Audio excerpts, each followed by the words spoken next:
Hello les yogis, j'espère que vous allez bien. On se retrouve aujourd'hui pour quelques recommandations de lecture et de livres à avoir, on va dire, si vous avez envie d'approfondir sur l'aspect anatomique et bioméca des postures de yoga. C'est une sélection que j'ai faite. Évidemment, elle est ouverte. Peut-être que vous avez plein de propositions à me faire et des avis différents, évidemment. C'est juste mon ressenti vis-à-vis de ces livres et qu'est-ce qui m'apporte dans ma création de flow, notamment, et dans dans mon séquencing, dans ma construction de flow au jour le jour. Donc, on va commencer par celui que je conseille à tout le monde. C'est le livre de Bernie. Le livre de Bernie, c'est une pépite.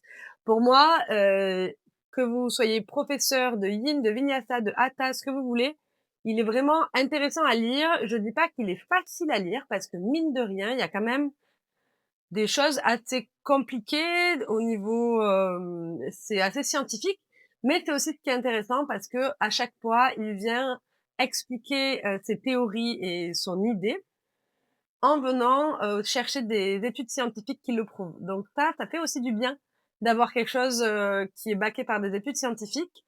Donc l'idée de ce livre principal, c'est que chaque corps est différent. Vous me direz, on est au courant. Oui, vous êtes au courant. Mais là, on va pouvoir avoir déjà des photos, par exemple, de différentes têtes du fémur et de leur placement dans la hanche et de ce que ça va entraîner comme limite de mouvement ou comme facilité de mouvement. Vraiment, donc il s'appelle Votre corps, votre yoga. Donc c'est assez clair l'idée.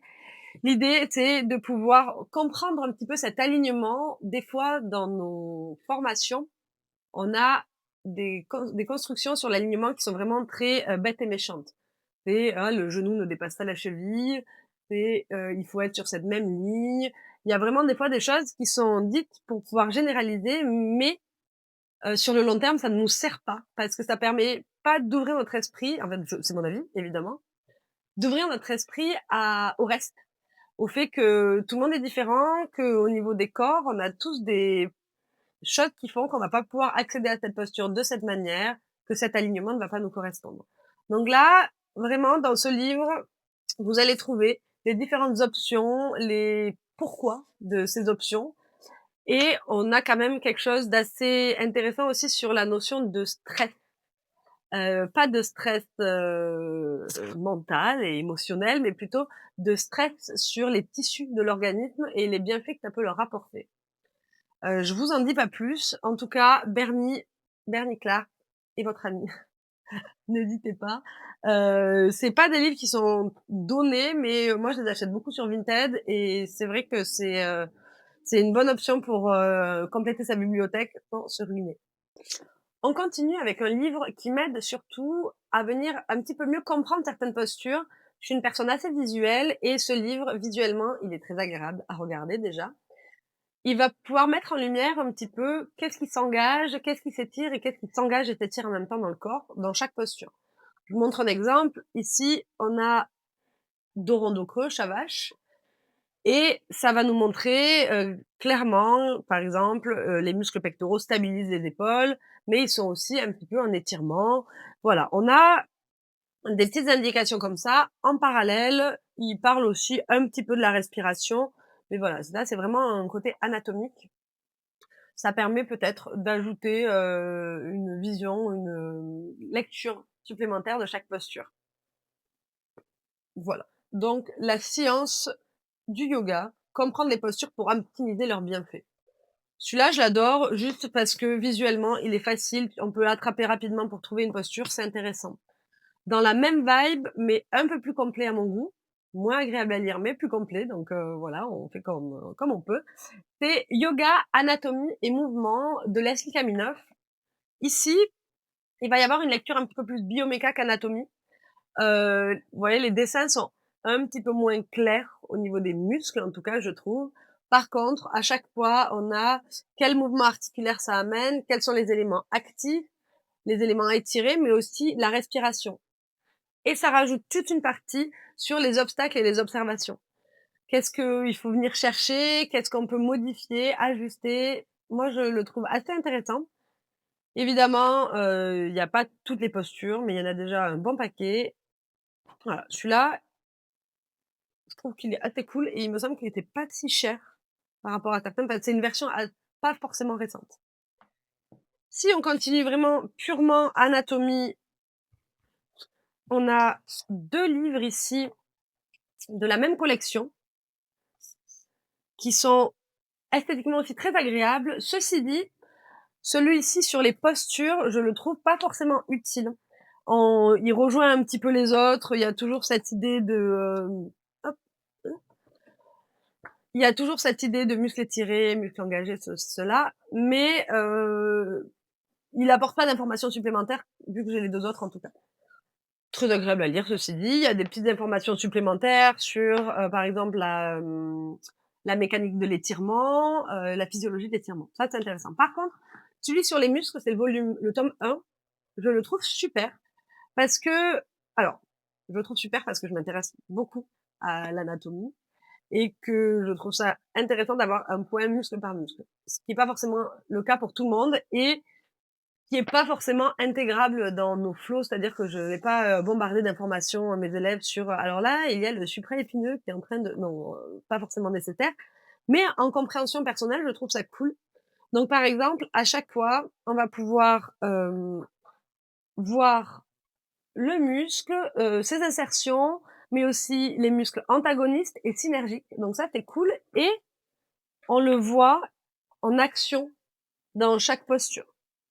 Donc celui-là, moi je l'apprécie beaucoup et je trouve qu'il amène quelque chose de supplémentaire.